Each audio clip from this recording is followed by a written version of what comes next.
a cikin mahasin na baraki daga abi ja'far alaihi salam ya cewa dangane da ruhama bainahum yace al-mu'minu akhul mu'min li abihi wa ummi لأن الله خلق طينتهما مع سبع سماوات وهي من طينة الجنة dan musulmi dan uwan musulmi almumini dan uwan mumini ne dan uwansa shaqiqi uwa ɗaya uba ɗaya saboda duk cikansu da yunƙu da aka yi su daga ɗayyun aljanna ruhama bainahum kuma yace mene ma'anar rahama yace fa hal yakunu rahimu illa barran wasula to ko zai za a ce mutum rahim ma'ana mai tausayi ai sai in ya zama mai nagarta mai kuma sada zumunci tunda musulmi dan uwan musulmi ne to kaga nan a ce mu'min ahul mu'min kar wani ba shi wani fasara daban da wani ruwayan kuma daga abi abdullahi ya ce wani a cikin usulul kafi al muslimu ahul muslim to kaga al muslimu ahul muslim musulmi dan uwan musulmi ne la yadhlimuhu wa la yakhdhuluhu wa la yakhunuhu baya zaluntansa baya tabar da shi baya ha'intansa wai hiqu ala al-muslim al-ijtihad fi tawasul kuma ya zama haƙƙi wato wujuban ke wajibi ne ga musulmi ke ba ya kamata akan musulmi yayi ijtihadi wajen sada wannan zumunci wata awon ala ta'adu da taimakeke ne a wajen ɗamfaruwa da juna son juna ke wani muwasati da ahlil haja da muwasa shine kana da shi yana da shi sai ku haɗa ana ce muwasati shine ainihin idan mutum biyu na da abu sai su haɗa sai su raba daidai wa daidai na wani ya fi na wani amma kafin su raba da amma in suka raba daidai sai ya zama sun daidai to ko bai zama daidai wa daidai kamar muwasatin a ma'anan haka nan ba kamar a ce muna da guzuri amma fa ba zai ishe mu ba zuwa ƙarshen wata sai a ce to kowa ya kawo guzurinsa duk sun kasance suna yin hakan suna muwasati hakan sai a ce to kowa ya kawo guzurinsa sai ya kawo sai a zuba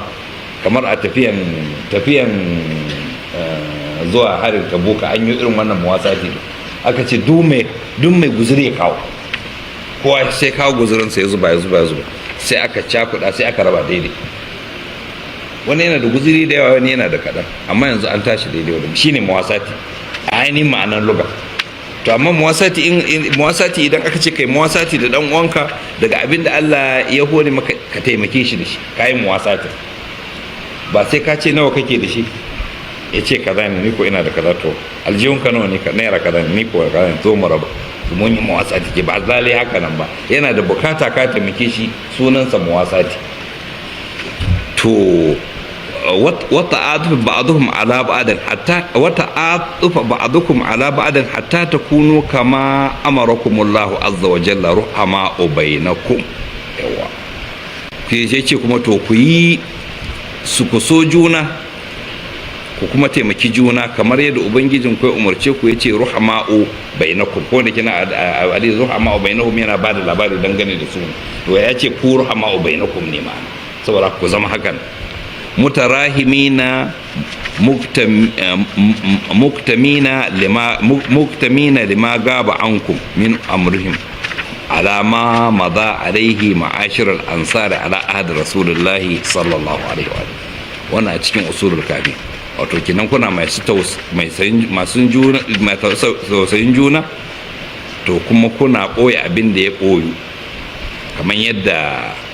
ansar suka kasance suna yi a zamanin manzo Allah sallallahu alaihi wasallam haka ansar suka yi da muhajiri suka yi muwasati an koro muhajiri ba su da komi sun bar dukiyoyinsu sun bar gidajensu da dukiyoyinsu a makka saboda yanayin yadda hijira take mutum ba yana hada kaya ne ya sallama da iyali ya ce za shi madina ba sai a kashe shi ana fita a tsorace ne mutum bayan za a ya shirya zuba kayansa a raƙumi ya fita illa imam ali shi kadai ne ya tsaya ya shirya fawatsumai ya fito ya ce to jama'a wanda yake son matarsa ta yi ta kaba kuma 'ya'yansa su zama rayu, uwarsa kuma ta zama wabila, sai ta haifi wani, to ya biyo ni.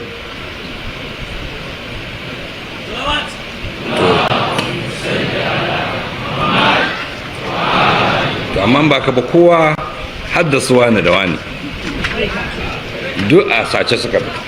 Ina ba ka balarabe zuwan su Madina ba su da komai, saboda kowa zai zo ne haka kawai zika. Sannan sai ya zama sai ba an sare, sai ya dauki dan uwansa ba muhajira ya je da shi ya raba gida ya ba shi rabi, ya raba gona ya ba shi rabi in manomi ne, idan kuma dan kasuwa ne je ya raba kanti ya ba shi rabi. Haka nan suka yi muwasati ɗinke da sannan yana tafi a nan gaba. To sannan kuma rola a cikin a wani ruwaya, wannan shi ma usulul kafi ne, ya ce daga abi abdullahi alaihi salam ke cewa tawasalu wa tabaru wa tarahmu wa kunu ikhwatan barratin kama amarakumullahu azza wa jalla. Ku sada zumunci, tunda an ce ku yan uwan juna ne, uwa ɗaya ba ɗaya, saboda haka sada zumunci. Zumuncin wantaka na imani ya fi wantaka na jini ƙarfi, duk da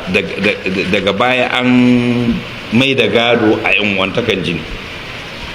wa ulul arham ba'dhum awla bi ba'din fi kitabillah. Ci gaban magana min al-mu'minina min al-muhajirin wal ansar, da barkon al'amari tsakanin mu'minai da tsakanin su har gado suke. Daga baya ne aka ce to banda gado aka koma da shi jini, amma idan uwantakan imani yana nan karfin shi ya mafi na jini, amma gado ya koma sai a jinin kawai shi. To kuma tarahamu, ku yi tausajin juna, kuma ku zama 'yan uwa masu nagarta ga juna kamar yadda Allah ta'ala ya umarce ku.